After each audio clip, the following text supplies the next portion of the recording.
Nagsimula ang lahat sa isang tensyonadong pag-uusap sa militar na radyo, habang mga sundalo ay nagmamadaling nag-uulat ng isang hindi inaasahang pag-atake ng mga mahiwagang nilalang sa buong mundo.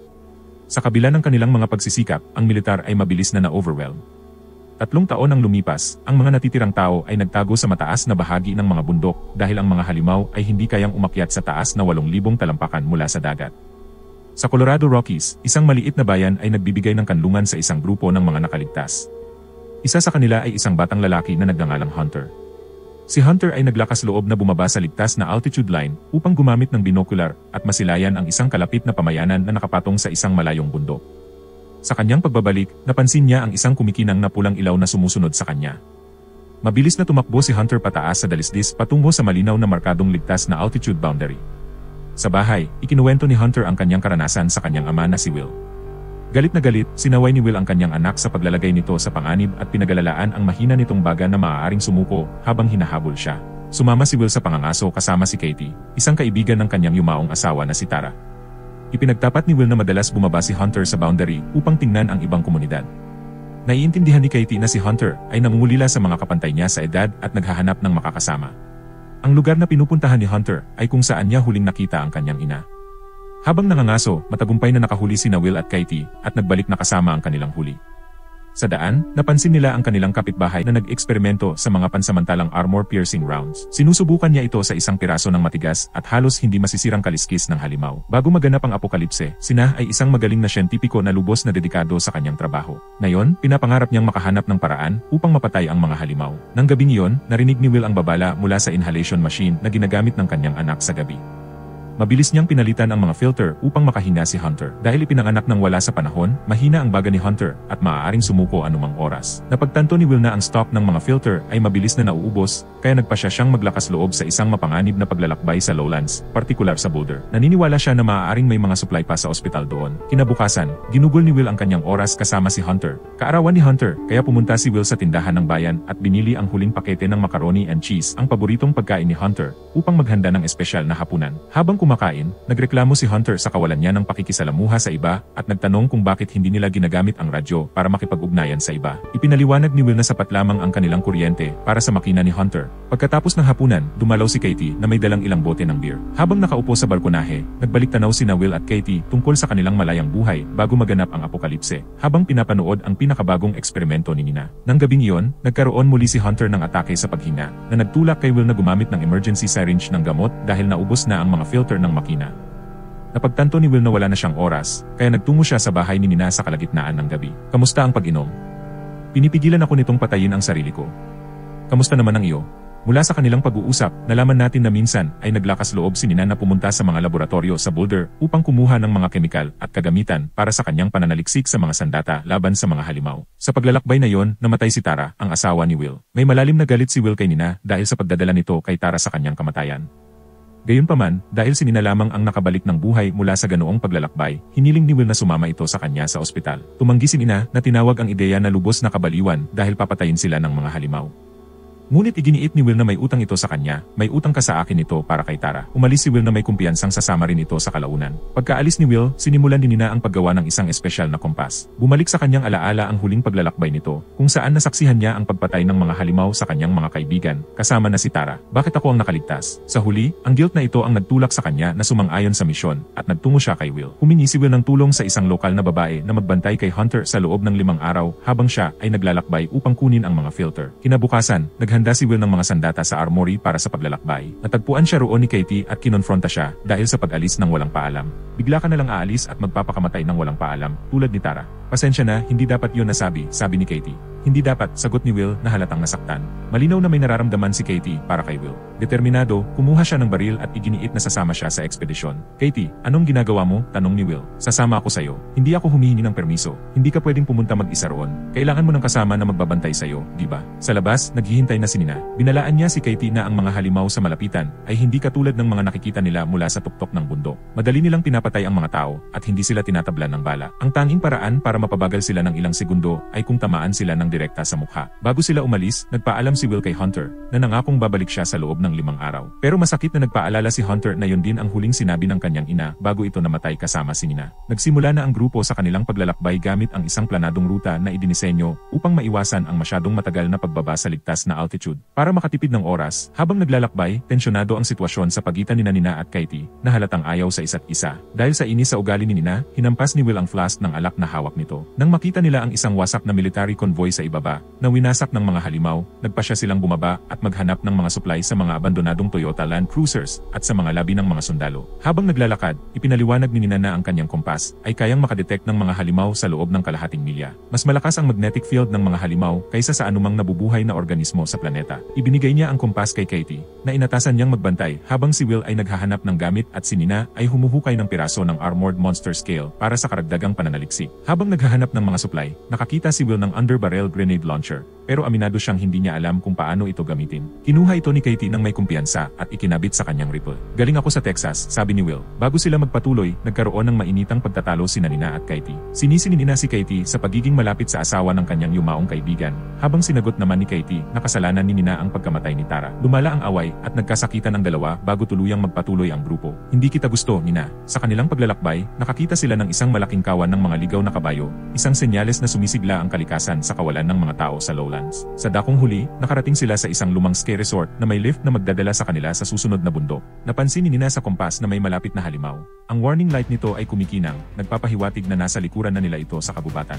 Gustong tumakbo ni Katie sa mas mataas na lugar, ngunit iginiit ni Nina na wala na silang oras. Sumang-ayon si Will kay Nina at mabilis na tumakbo papunta sa control room ng lift para buksan ito. Habang papalapit ang halimaw, pinaputok ni Katie ang grenade launcher. Samantala, sina Nina at Katie ay naghanap ng depensang pwesto at pinaputukan ang papalapit na halimaw. Nagawa ni Will na maibalik ang kuryente at mapatakbo ang lift. Sumakay sina Will at Nina sa isang upuan at nagsimulang umakyat. Si Katie, na mas mataas na, ay umakyat sa post ng lift at tumalon patungo sa gumagalaw na upuan. Bahagyan niyang nahawakan ang gilid nito at hinila siya pataas ni Will. Ngunit sa sandaling iyon, hinampas ng halimaw ang cable gamit ang isang tentacle. Ang lakas ng impact ay nagdulot ng malakas na pagyanig sa lift at nahulog ang tatlo sa lupa. Sa kabutihang palad, hindi masyadong mataas ang pagbagsak nila. Mabilis silang tumayo at tumakbo patungo sa ligtas na altitude boundary. Nakarating sila sa boundary sa sandaling tumigil ang halimaw sa gilid, hindi na ito makasunod.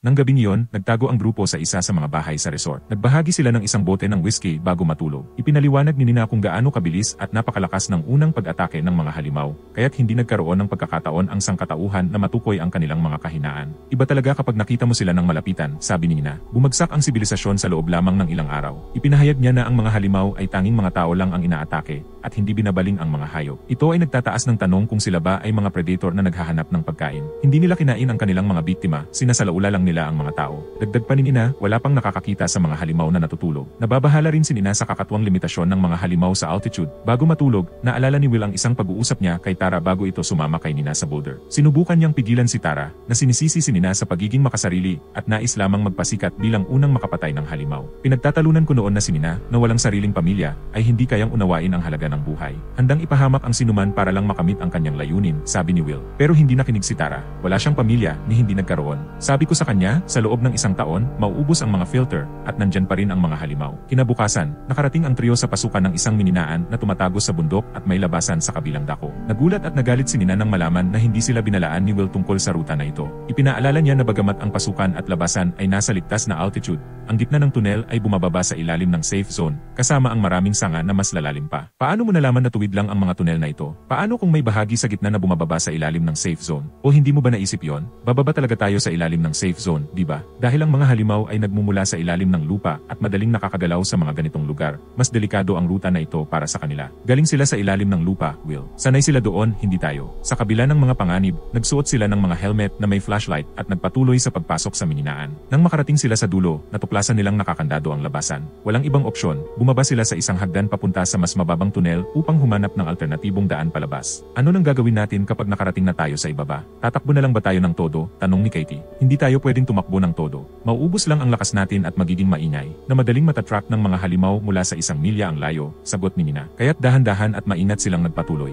Handa na ba tayo? Tanong ni Will. Hindi pa. Kailangan ko lang ng 1 minuto para isipin ang aking posibleng kamatayan, biro ni Katie. Sa isang koridor sa ibaba, tinakpan nila ang mga ilaw ng flashlight at napansin ang isang malabong pulang glow. Mabilis silang tumakbo. Pinaputok ni Katie ang grenade sa pasukan, na umaasang masisira ito at mababara ng mga debris, ngunit bahagya lang napabagal ang halimaw. Nagpasok ang grupo sa isang makitid na daanan, pinatay ang mga flashlight, at hinawakan ang kanilang hininga para hindi maglabas ng carbon dioxide. Habang naghahanap ang halimaw, gumagalaw ang mga tentacle nito sa hangin, sinusubukang matukoy ang kanilang lokasyon. Nang lumapit ang halimaw, naglabas si Will ng flare para ma-distract ito. Samantala, nagpatuloy sila sa paggapang palabas ng tunel.